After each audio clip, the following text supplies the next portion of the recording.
Greetings and salutations. What's up, everybody? E-sponsor Kyte here for Severe MMA on Wednesday, February 15th, with another edition of One Question for Every Fight, heading into UFC Vegas 69. Now, listen, I understand that most people look at this fight card and are just ready to skip it and think there's nothing of value or very little of value on this fight card. It is your right to feel that way. I'm not going to argue too strenuously against you.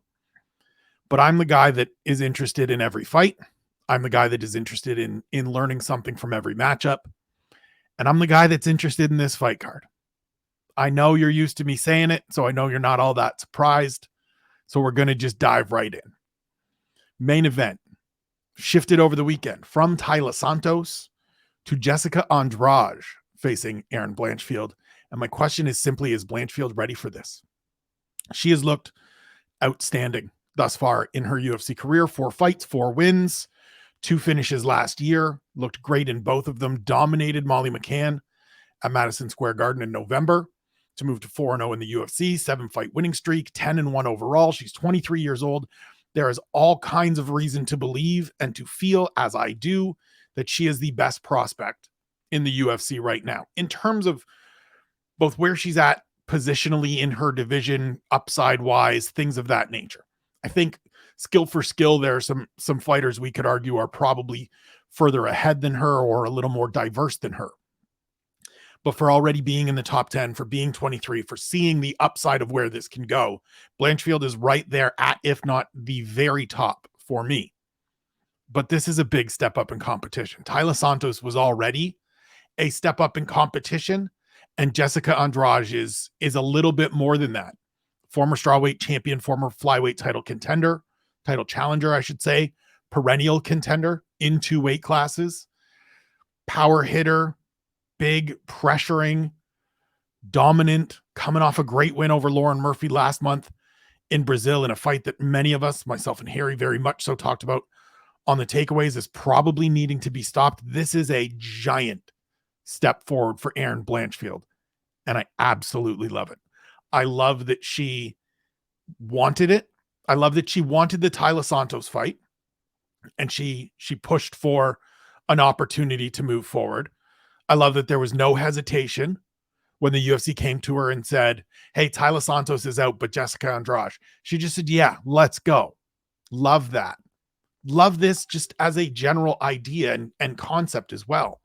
I think we need to spend more time, and I write about this later in the week for OSDB Sports. It's already written, but it'll publish on Friday. I think we need more of these sorts of fights. Like, I don't need to see Erin Blanchfield slowly matriculate her way up the divisional ladder at this point. Give me this test. And if you're the UFC, and Harry talks about this all the time, the house always wins, right? If you're the UFC, this is a win-win. If Jessica Andrade comes out and gets a second win in 2 months, stopping a former title challenger in Lauren Murphy, and then the best prospect in the division in Erin Blanchfield, she's cemented as next in line for the title shot. Even if you don't want to do it, she falls into that number 1 in the division, and you kind of got to get through her if you want to get to a title shot outside of maybe Manon Fiorot when she gets healthy and returns to action. But if Erin Blanchfield wins, you've got a 23-year-old American rising star that has just punched her ticket to a championship opportunity and most likely would leapfrog Manon Fiorot, who's coming off a good string of victories, but not a win of this magnitude. The win over Caitlin Chukagian is a very good win, but not the same to me as beating a former champion in Andrade, who has only lost in this division to Valentina Shevchenko. And so I'm pumped to see this fight. This fight is going to answer all kinds of questions for me about where Erin Blanchfield is at in her development, about what the future could look like, about where she could go in terms of overall ceiling. This is another one of those instances. We talked about this a lot going into UFC 280. It's similar to the Sean O'Malley, Petr Yan situation.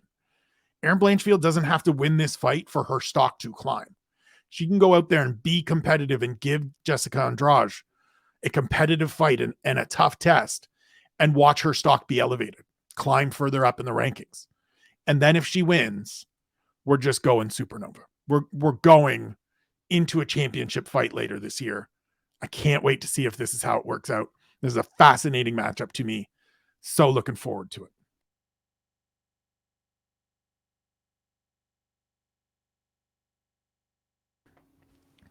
Co-main event of the evening is in the light heavyweight division. Two fighters coming to the division from different directions. Jordan Wright coming up from middleweight. Zach Pauga coming down from heavyweight off the top 30 finale. My question here is, does a change of division do anything for Jordan Wright? I had a chance to speak with Jordan before this fight. We talked about how cutting weight and getting to 185 was a big challenge for him in terms of basically dropping 30, 35 pounds every time out, dieting 15 pounds and then cutting 15 pounds. And he admitted he just never felt great going in there. Also said, and to be clear, not making excuses. He very much said, and I don't think it made the piece, but it's in my transcription. If you make the walk, there's no excuses. Doesn't matter what else is going on. If you make that walk and you step in that cage, you take your result as it comes, and he takes those losses, and it's 3 straight losses coming into this one. He's also buoyed by the fact, though, that the best he's looked in the UFC was his short notice debut at light heavyweight against Ike Villanueva. Now, granted, it's Ike Villanueva. It's not some top 10, top 15, even top 20 light heavyweight. It's a mid-30s regional scene journeyman veteran who didn't have any success in the UFC. Fine. Still the best he's looked, still the best he's felt. So now he comes up and he faces Zach Pauga, who's coming down, and it was always his intention to come down. I talked to Zach as well. He fought at light heavyweight before going into the Tough House, saw that year as a chance to compete a few times, get his foot in the door in the UFC, not have to cut weight, get to almost have things play out almost exactly as they did. Obviously, he wants to get the win in the finale and not get knocked out by Mo Usman, but these things happen in heavyweight MMA. And so I'm really curious to see if Jordan Wright can tap into something here. It's been struggles. He hasn't had success. He's a kill or be killed fighter. And if it gets outside of the first round, it generally means he is being beaten.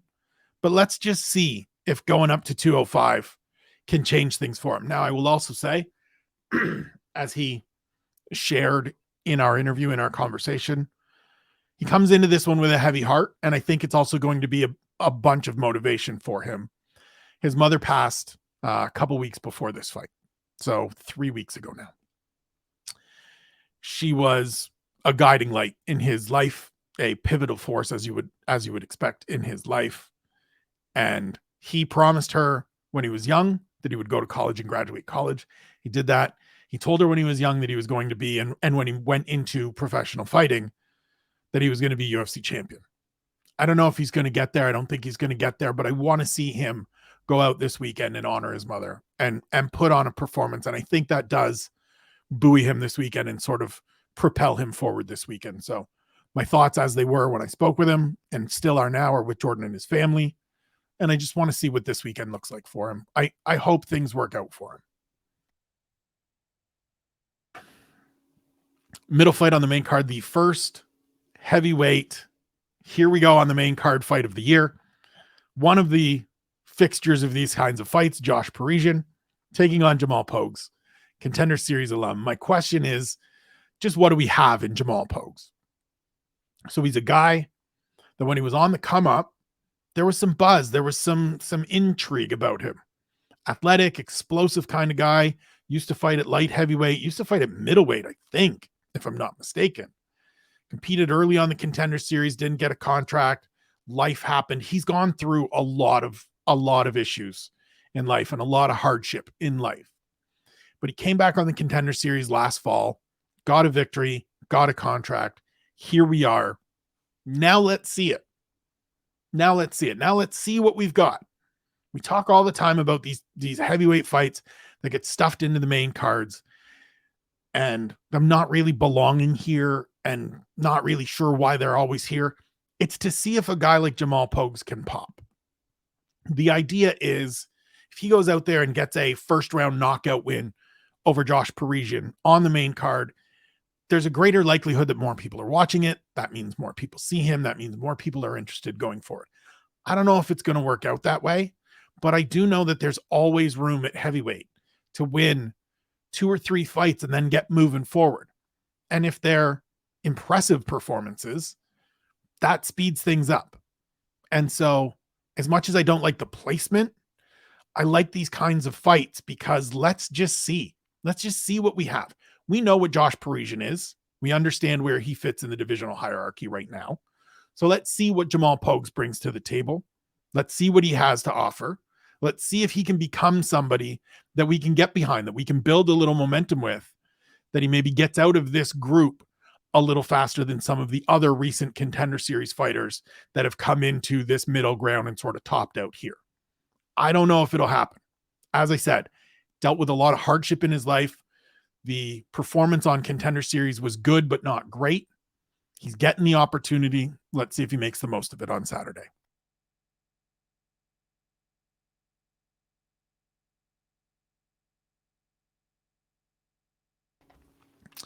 Next up, a light heavyweight fight, William Knight versus Marcin Prachnio. My question is William Knight going to figure this out at all? I don't think William Knight is, like, let's be frank. William Knight isn't going to be a contender. But William Knight can have the Alonzo Menefield career. William Knight can have a reasonable career in the UFC where he lives outside of the top 15 at light heavyweight and he goes 2-1, 1-2, 3-2, and just sticks around because he's big, he's explosive, he's athletic. There's something about him, right? He's one of those guys that you see him and you just go, Jesus. And I want to see, I'm curious if somebody at some point has gotten in his ear over this last year when he went up to heavyweight twice, once because he missed weight by a colossal amount, and the other time because they booked it at heavyweight because they knew he would miss weight by a colossal amount. I want to see if somebody's gotten in his ear and just been like, look, man, it's got to be better than this or else you're not going to be here. And this is where you wanted to be. And this is where everybody wants to be. And going back to the regional circuit isn't fun. Not when you're 34, 35 years old. Not when if you wash out of the UFC the way you might potentially wash out of the UFC here. Marcin Prachnio is a good fighter, durable fighter, has some power, has some diversity to his game. He's a guy that can absolutely go out and beat William Knight on Saturday. I haven't looked at the odds yet. He's probably favored to. But Knight is one of those guys that if he came out and won in 38 seconds, no one would be surprised because he's got big power and he's got big explosiveness. You see him and he's built like a keg of dynamite. And I want to see if his team, if his coaches, if his management has just gotten in his ear. He hasn't fought in a number of months. I think his last fight last year was in April. So he's had some time off. Has he sorted out the weight thing? Has he got that dialed in? Has he refocused? And we're moving forward now that we can not start a run into title contention, but just build some consistency to have a lasting career. I think it's crazy because we talk all the time. We focus in all sports on the superstars, on the big names. Understandably, they're the ones that generate traffic. They're the ones that people want to talk about. I've always loved glue guys. I've always loved 6 men, 7 men, 8 men in NBA. I've loved the utility infielder for the baseball team, the third line center on a hockey team, because they're the guys that just kind of stick around, find their lane, know their role, do their goddamn job, and just make the most of a limited amount. They don't try to be more than they are. They don't try to do more than they're capable of. The ones that stick and the ones that stay and have long-term success in careers are the ones that learn pretty early on, this is who I am, this is my lane, this is how I maximize it. I think William Knight has the skills and the potential to be one of those guys. It's just a matter of seeing if he gets there. Main card opens in the light heavyweight division. Jim Miller versus Alexander Hernandez, who comes back up after a 1-fight tenure at featherweight. My question, and it's actually one that goes long. goes beyond this weekend, is whether Jim Miller is going to get to UFC 300 or not. This is one of the most fascinating stories in the sport to me right now, and will be until we get to UFC 300 and we see where Jim Miller is at. He fought on UFC 100, he fought on UFC 200, and his goal throughout the last bunch of years has been to make it to UFC 300. He has the most appearances and the most wins in UFC history. He is an example over these last several years of that thing I was just talking about with William Knight, right? He and Andrei Arlovsky are perfect examples of guys that said, I want to keep competing, but I know I can't compete at that level anymore. I can't be a contender anymore. So what do I need to do? Okay, well, I need to take a step back because I can't go out and lose 3, 4, 5 fights in a row and get bounced. I want to still be here. I want to still compete. And I'm not going to be somebody that goes and works my way back up by being on the regional circuit. So let me take a step back. Let me face some of these young up and comers. But when I face them, I've got to do well. I've got to have success. And Jimmy Miller over the last couple of years has had a great deal of success. Now, it's not success that's going to carry him back into contention. That's not his goal. That's not his focus right now. His focus is on just continuing to compete, continuing to get better in the gym, setting records, distancing himself from everybody in those record books as much as he can, and aiming towards UFC 300. So if we map this out a little bit, it is February 2023. We just had UFC 284. So tentatively, you would have to say, and I talked to my guy Danny Austin about this last week. We both kind of think that the UFC will do whatever it takes to make UFC 300 be that July International Fight Week card next year. I don't know if the timelines in terms of like how we map this out, how many months away we are, and the number of events, because we're only 16 pay-per-views away, right? 85, 86, 87, 88, 89, 90, 91, 92, 93, 94, 95, 96, 97, 98, 99. 16 events. So we're 16 events. Yes, I count on my fingers all the time. I'm dumb when it comes to numbers and math. So we're 16 pay-per-views away, and we are about 16 months.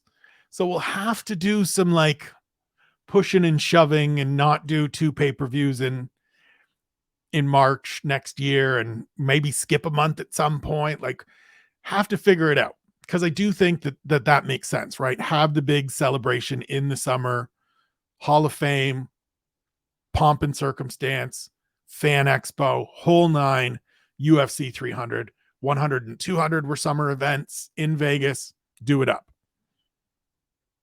I think he can get there, provided he stays healthy, which is a big thing, or like just stays competitive and is able to get healthy by that time.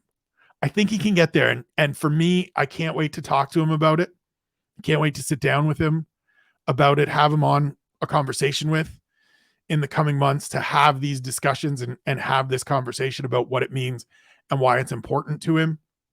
One of my favorite fighters of all time, a guy that is a pro's pro, so respected within the sport, so respected amongst his peer group. Looking forward to this fight on Saturday, but my bigger question for Jimmy Miller is just, will he get to UFC 300? And I can't wait to find out.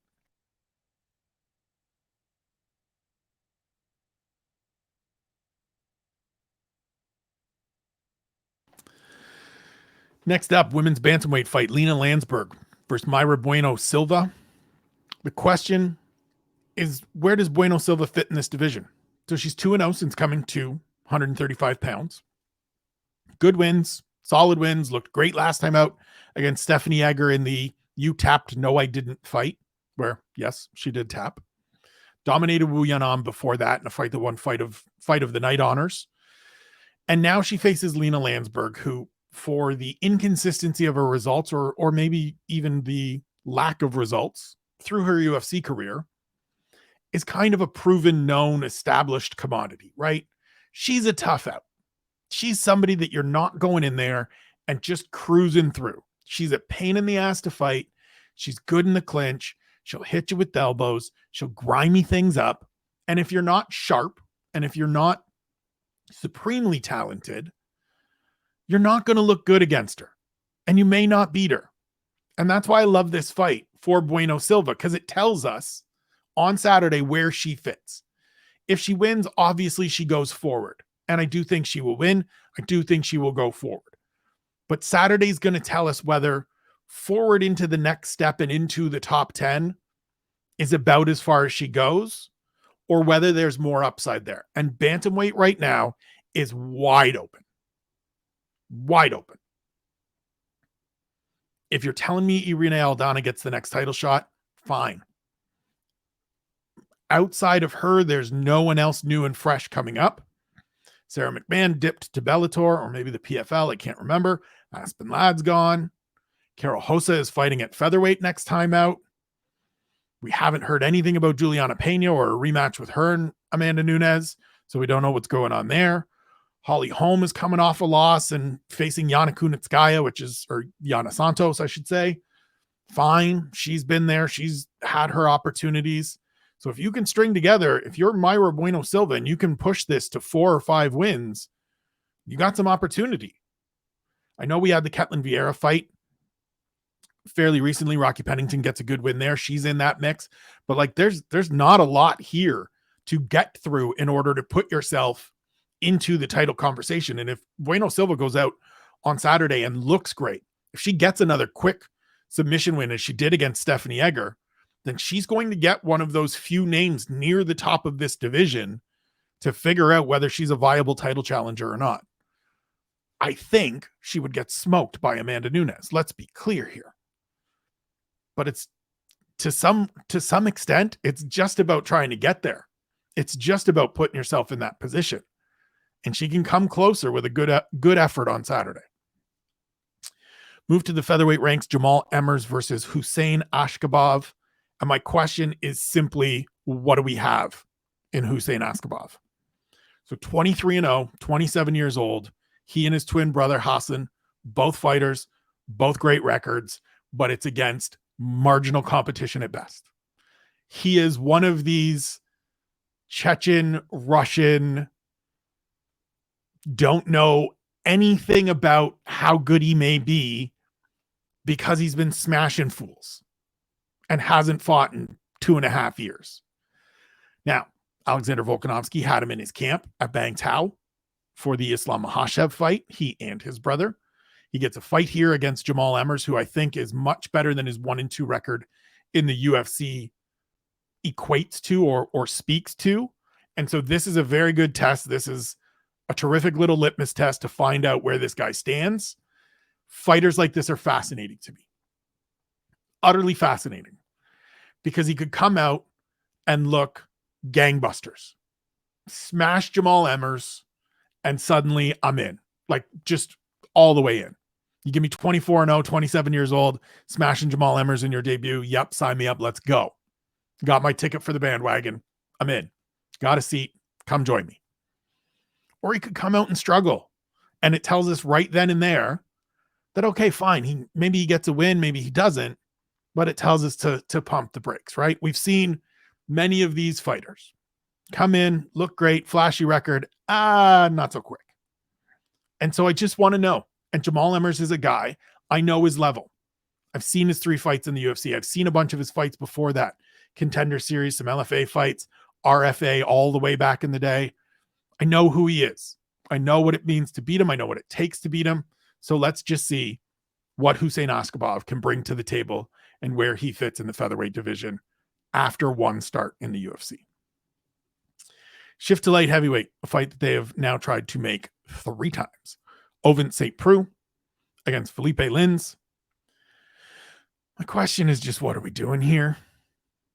What are we doing here? And look, I know that we need fights. And I'm not saying this as a like, I don't want to see either of these guys compete or anything like that. And it's also not I need every fight to have stakes, because I don't. It goes back to something I've said before of like, I just would rather see each of these guys against someone else. OSP is one of the more tenured veterans in this division. I think he still fits at light heavyweight in that role. So I would like to see him. I would prefer to see him against someone up and coming. Felipe Lins came down to the division in his last start, beat Martin Prachnio, who was up on the main card, and looked good. It was his first appearance in the UFC where he genuinely looked good. And so I would actually like to see him against somebody that isn't OSP, against someone that isn't awkward and weird and funky, but beatable, but not, but like it just feels like a weird matchup to me. And so I personally would prefer to see them separated and facing different competition than trying to get this fight back together that has tried to been made 2 different times and fallen apart, one on each side, and just have them see what we get. Use OSP as a test. And if you want to say, well, isn't OSP a test here for Felipe Lins and a bit of a measuring stick for Felipe Lins? Sure, but Felipe Lins is already 34 or 35 years old. So this isn't a guy that, is suddenly going to put together, and maybe he proves me wrong, right? I'm hedging here a little bit because maybe he proves me wrong. He's 37. So he's even older than I thought as I pull it up here on my laptop. So he's even older than I thought. So he's not a guy that's going to suddenly put it together. So split these 2 dudes off, have them face younger competitors that are looking to move forward, that are looking to build off wins off veterans, and do that instead of this one. That would be my preference. Move to the lightweight division. Nazim Sadikov against Evan Elder. My question is one that I've asked throughout the year so far, and it continues. What are we going to see from the Contender Series grad? So far, it's been okay. The year has been okay. We haven't had any real breakout performances yet from the 2022 class. Jack Jenkins looked good last week. We've had some hits. We've had some misses. So let's see what Sadikov brings to the table. He's a Serra-Longo guy. Looked good on the Contender Series, but not great. Again, that was sort of, for a lot of the athletes on the season last year, that was the main sort of takeaway for me. Was there were some good performances, but there weren't a lot of guys that made me go, okay, hang on. Get this person in the UFC and let's not slow play this. He's somebody that we still need to sort of slow play a little bit. Evan Elder is a good test. He took his debut on short notice, up a division at welterweight, against Preston Parsons. Lost, but was competitive. He's one of those guys that trains at Kill Cliff FC that everybody in that room raves about. So it should be a good test on Saturday for Nazim Sadikov. And I just want to see, I am in the process of putting together some spreadsheets about Contender Series since its inception, in terms of wins and losses and just how far along fighters have been able to progress. So far, what I will tell you is that outside of so the way it works is basically if you get 1 or 2 really great fighters each year, that's the goal, right? If you get 1 or 2 fighters that can be ranked top 10 athletes or higher from each season, it's a win. So season 1, slightly just a hair above 500 overall record. Season 2, same thing. The mini Brazilian season in between season 2 and 3 turned out a lot of good UFC talent. They have a good overall record. Season 4, we got Jamal Hill and we got Brendan Allen. Jamal Hill's the first champion. Brendan Allen has had overall great success in the UFC, 8-2 overall.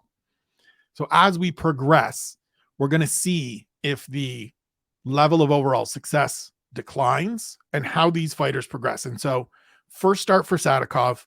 Let's see what he looks like. Let's see what this next member of the class of 22 looks like, and keep tracking these things, because I think it's important. We talk about Contender Series all the time, usually in a disparaging manner, usually just running these men and women down, or running the program itself down, not necessarily the athletes, because they're just trying to get ahead. But I do think there is some value to it. I do think it has had the success it's intended to have. And so I want to just keep watching it, just keep seeing. Move to the welterweight division, AJ Fletcher versus Themba Gorimbo. My question here is AJ Fletcher just in the wrong division? Like, is this a guy that should just be fighting at lightweight and he doesn't want to lose some of that muscle mass, and nobody's really told him, hey man, you're kind of built like a fire hydrant and should probably be down at 55? instead at 170. And look, I am very much on team fuck weight cutting. But if you're doing this and it exists, you kind of got to figure things out. Now, the hard part about that, or the difficult part about that, and maybe it makes me here on the fly change up my question to, is AJ Fletcher just not built to be in the UFC? Because you think about it, the thing that we've seen in his fights thus far is that he gasses, he tires, because he's got big muscle and it's big explosive and it's big output. And so if you're cutting, that's going to be worse. And so it might just be, is AJ Fletcher just a guy that is destined to be a terrific regional fighter because he has that explosiveness and the power, and he can come out and catch you off guard, quick finishes and things of that nature, but he's just not going to be good enough to hang at this level. He's 0-2 in the UFC, or 1-0-1 in the UFC. Lost to Matt Semmelsberger and then fought Angelosa in a battle of attrition last year that I can't remember the outcome of because it just turned into two exhausted dudes. I think it ended in a draw. I can't remember 100%. Somebody please tell me later, or it doesn't all matter all that much. But I just wonder if he's similar to William Knight a little bit.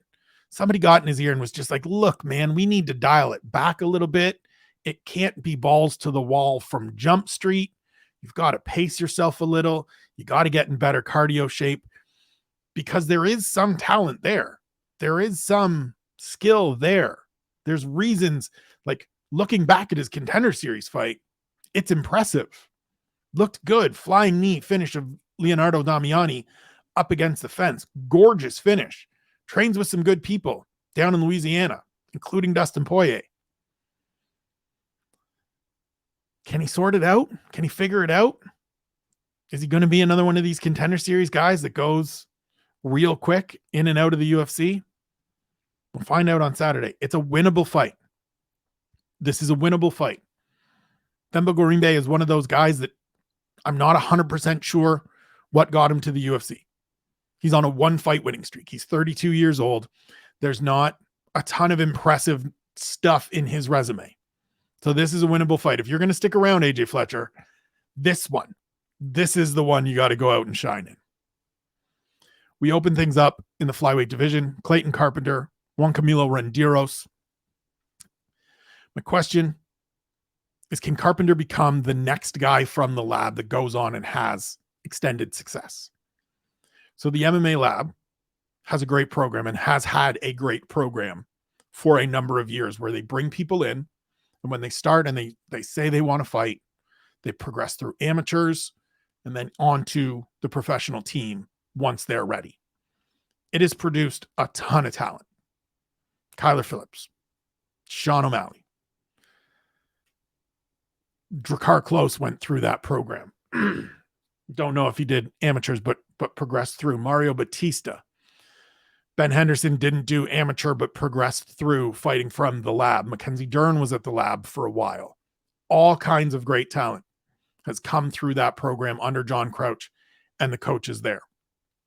Carpenter showed a lot of poise in his Contender Series win over Edgar Cherez, who is a veteran Mexican fighter who came out and put it on Carpenter to start, bloodied him up, busted him up. And the 26-year-old undefeated kid from the lab was just like, okay, I've got to steady myself. And he did, and he won, and it was impressive. Fundamentally, he's sound. He's solid. Technically, solid. All the things I would expect coming through that program under Crouch. And so I just want to see, he's actually got more experience as a pro than Renderos, who is 4-1, lost his debut in the UFC to David Dvorak, short notice, got suspended afterwards, has been out for a while. So complete question mark coming into this one. Carpenter is one of those kids, and I said it after his Contender Series win. Lorosenko was interviewing him and, asked him some question, and he kind of just did the like, no, I expected to be here. He's that guy that when you tell him, he wins prom king and then gets up there and tells you that you made the right decision voting him prom king. He's that kind of guy. Little bit douchey, little bit smarmy, probably was in a frat at some point. but he's looked good so far. And I want to see if he can follow in the footsteps of some of these other athletes that have come through the lab, that have learned, that have gotten that seasoning and good coaching and good training partners all the way through to where they hit the UFC. And it may be a little early, but they're well-rounded and solid enough in every facet and tough enough overall that they can have some success. As a side note, every single flyweight fight in the UFC this year has ended in a finish. And so I want to see if we get another finish to start the night on Saturday. That's it for the questions. It's a compact card. It should play out relatively quickly, I hope. There's not a lot of reason to filibuster and fill here. We don't have a pay-per-view next week. We just move on to the 70th show at the Apex, which I know everybody is going to grouse about that we're at 70. There's some good fights here. There's some interesting matchups. There's some questions that needed to be asked that will be answered. I'm looking forward to getting those answers. I hope this has piqued your interest in one or two athletes. That's all I'm going for. Every episode of every show I do on here, I'm hoping to put one or two athletes in your mind that you weren't thinking about or that you're now thinking about deeper, because I'm thinking about them. I'm looking forward to seeing them, and I want to share that joy and share that passion with all of you out there. I thank you as always for watching, for listening, for taking in my content. Please follow all the lads from SevereMMA on Twitter. Please sign up for the Patreon, severemma.com/pints. It is the best URL in the business. It is the best collection of podcasts and information you are going to get on a weekly basis anywhere in the business. Check us out on the preview show later this week. As I say every single time, not going to find a better preview show in the business. This week's going to be a little fun. We're going to have some laughs, I'm sure. Ian and I will be back on Friday with the Severe Picks and Plays. I will be back tomorrow with 10 things. Until then, thank you for watching. Thank you for listening. Love you. Appreciate you. Take care of yourselves. Take care of one another. We'll see you tomorrow.